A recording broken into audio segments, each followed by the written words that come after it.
जय मसीह। मेरो प्रश्न यस प्रकार छ। बाइबलमा पुरानो करारको वचनमा धेरै किसिमका आज्ञाहरू लेखिएका छन्, जुन आज्ञाहरू अहिलेका विश्वासीहरूले सबै पालन गरेको पाइँदैन। जस्तै लेवी 20:10मा व्यभिचारीहरूलाई मृत्युदण्ड दिने आज्ञा छ।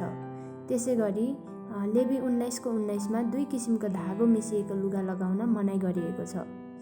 व्यवस्थामा दिइएका यी र यस्ता अन्य धेरै आज्ञाहरू अहिलेको समयमा लागू भएको देखिँदैन। तर नयाँ करारको पुस्तक मत्ती 5:17 र 18मा प्रभु येशू ख्रिस्टले व्यवस्थाका सबै आज्ञाहरू पुरा हुनै पर्छ भन्नुभएको छ।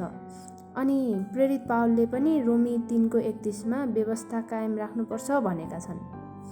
मेरो प्रश्न छ, नयाँ करारका सन्तजनहरूले पुरानो करारका आज्ञाहरू पालन गर्नुपर्छ कि पर्दैन? तपाईको यस महत्त्वपूर्ण प्रश्नको लागि धन्यवाद। बाइबललाई व्याख्या गर्दा हामीले सबैभन्दा पहिले पुरानो करार र नयाँ करारको भिन्नतालाई छुट्याउन सक्नुपर्दछ। त्यसै गरी बाइबल अध्ययन गर्दा नयाँ करारको वचनको दृष्टिकोणबाट पुरानो करारको वचनको अर्थ बुझ्नु पर्दछ।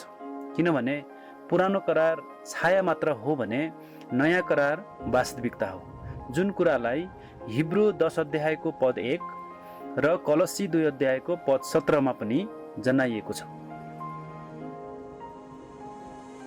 सम्पूर्ण बाइबलको एकीकृत सारलाई नबुझिकन केही पदहरूलाई मात्र लिएर यसको अर्थ लगाउँदा बाइबलका कुनै कुनै पदहरू एक आपसमा बाजिएको जस्तो वा कुनै आज्ञाहरू प्रत्यक्ष उल्लङ्घन भए जस्तो पनि देखिन्छ र व्यवस्थाका आज्ञाहरूको सन्दर्भमा पनि नयाँ करारको वचनबाट यसलाई बुझ्न सकिएन भने भ्रम पैदा हुन जान्छ। मोसाद्वारा लेखिएका व्यवस्थाका 10 आज्ञा सहितका अलग्गै पुस्तकहरू भए पनि सम्पूर्ण पुरानो करारका सबै आज्ञाहरूलाई व्यवस्थाका आज्ञाहरूको रूपमा मानिन्छ। वास्तवमा परमेश्वरले व्यवस्था मोसाद्वारा इस्राएलीहरूको निम्ति दिनुभएको थियो। प्रस्थान 31 पद 18। त्यसकारण व्यवस्थाको प्रत्यक्ष सम्बन्ध इस्राएलीहरूसँग रहेको छ र परमेश्वरले व्यवस्था यसलाई पालन गरेर मुक्ति पाउन् भन्ने उद्देश्यले दिनुभएको थिएन, तर प्रभु येशूको आगमन नहुन्जेल तिनीहरूको अपराधको कारणले दिनुभएको थियो। गलाती 3 पद 19। किनभने रोमी 3 पद 20मा भनिए झैं व्यवस्थाद्वारा तिनीहरूमा आफ्ना पापको चेतना होस् भन्ने परमेश्वर चाहनुहुन्थ्यो। अनि गलाती 2 पदले भन्दछ, व्यवस्थाका कामद्वारा मानिस धर्मी ठहरिँदैन, तर येशू ख्रिस्ट माथिको विश्वासद्वारा धर्मी ठहरिन्छ। त्यसकारण परमेश्वरले व्यवस्था पापबाट निको पार्नको लागि होइन, पापलाई प्रकट गर्नको लागि दिनुभएको हो। व्यवस्थालाई मानिसको शरीरमा ज्वरो छ कि छैन भन्ने कुरा नाप्ने यन्त्र थर्मोमिटरसँग तुलना गरेर बुझ्न सकिन्छ। थर्मोमिटरले ज्वरो छ वा छैन भनी देखाउने काम गर्छ, तर ज्वरो निको पार्न सक्दैन। ठिक त्यस्तै व्यवस्थाले पनि पापको चेतना दिलाउँछ, तर पापलाई निको पार्न सक्दैन।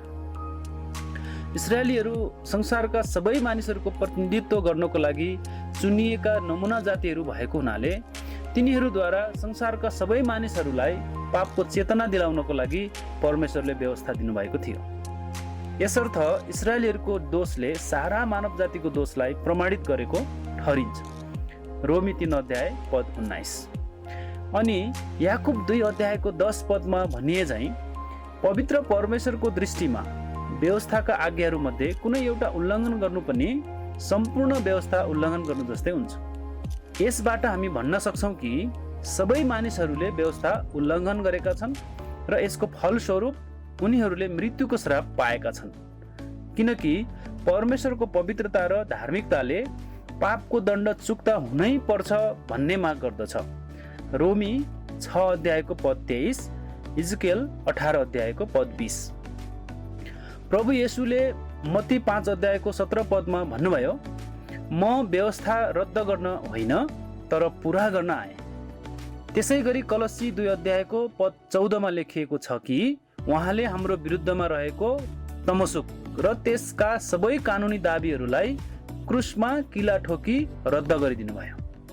यसरी व्यवस्थाको सबै माग पूरा गर्नको लागि प्रभु येशू ख्रिस्ट यस संसारमा सारा मानव जातिको प्रतिनिधित्व गर्दै पापको लागि मृत्युदण्ड चुक्ता गरिदिनको लागि आउनुभयो।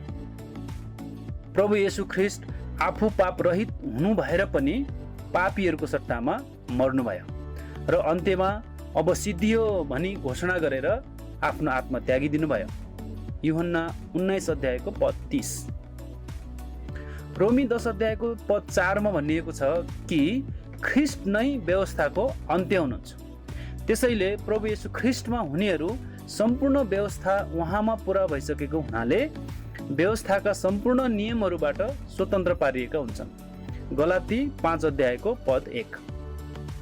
यसर्थ विश्वासीहरू पुरानो करारको व्यवस्थाको अधीनमा होइन, पवित्र आत्माको व्यवस्थाको अधीनमा हुन्छन्। व्यवस्थाभन्दा पवित्र आत्माको सेवा महान हुन्छ, जुन प्रेमको सेवा हो। वास्तवमा प्रभु येशूले मत्ती 5 अध्यायको डाँडाको उपदेशमा दिनुभएको आज्ञामा व्यवस्थामा भन्दा उच्च मापदण्ड दिनुभएको छ। उदाहरणको लागि व्यवस्थाले भन्दछ हत्या नगर, तर प्रभु येशूले भन्नुहुन्छ अपमान गर्नु, घृणा गर्नु भनेको हत्याको पाप सरह हो। त्यस्तै व्यवस्थाले भन्दछ व्यभिचार नगर, तर प्रभु येशूले भन्नुहुन्छ काम वासनाको इच्छाले हेर्नु पनि व्यभिचार हो। व्यवस्थाले शत्रुलाई घृणा गर भन्छ, तर प्रभु भन्नुहुन्छ शत्रुलाई प्रेम गर। यसरी प्रभु येशू ख्रिस्टले नयाँ करारका आज्ञाहरूलाई व्यवस्था भन्दा थप कडा र उच्च पार्नु भएको छ। तपाईको मुख्य प्रश्न थियो विश्वासीहरूले व्यवस्थाका आज्ञाहरू पालन गर्नुपर्छ कि पर्दैन त? यसको जवाफ यही हो कि सन्तहरूले व्यवस्थालाई दण्डबाट बच्नको लागि बाध्यात्मक नियमको रूपमा पालन गर्नु पर्दैन, किनकि सन्तहरू ख्रिस्टमा व्यवस्थाको लेखी मरिसकेका छन्। यसरी व्यवस्था ख्रिस्टमा सदाको लागि पूरा भइसकेको हुनाले उनीहरू व्यवस्थाको बन्धनबाट पूर्ण रूपमा स्वतन्त्र भइसकेका हुन्छन्।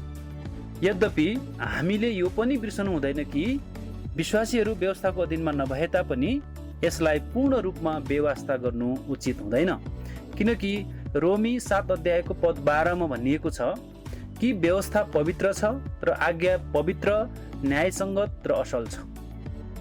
त्यसै गरी व्यवस्थाका आज्ञाहरूमा समावेश भएका सिद्धान्तहरू सधैँ र सबै समयको लागि सान्दर्भिक छन्। सामान्यतया चोर्नु, लोभ गर्नु, हत्या गर्नु आदि सधैँ नै गलत हुन्छ। व्यवस्थाका 10 आज्ञाहरू मध्ये सब्बातको दिन मान्ने आज्ञा बाहेक अरू 9 वटा आज्ञाहरू त नयाँ करारमा पनि दोहोरिन्छन्, तर नयाँ करारमा यिनीहरू दण्डसहित पहिले जस्तै व्यवस्थाको रूपमा नभई परमेश्वरका मानिसहरूलाई धार्मिकतामा तालिम दिने विषयको रूपमा आउँछन्। 2 तिमोथी 3 अध्यायको पद 16।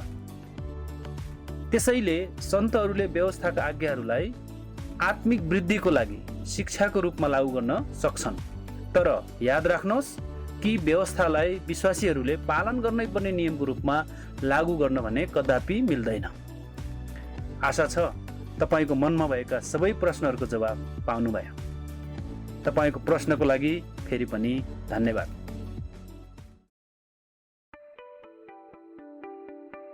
प्रिय दर्शक श्रोताहरू, यदि तपाईहरूसँग पनि बाइबल सम्बन्धी यस्तै कुनै जिज्ञासाहरू छन् भने हामीलाई हाम्रो फेसबुक अथवा इमेल मार्फत सम्पर्क गर्न सक्नुहुनेछ। हामी बाइबलमा आधारित रही तपाईँको जिज्ञासा मेटाउन प्रयत्न गर्नेछौँ। तपाईँको जीवनमा परमेश्वरको अनुग्रह रहोस्। धन्यवाद।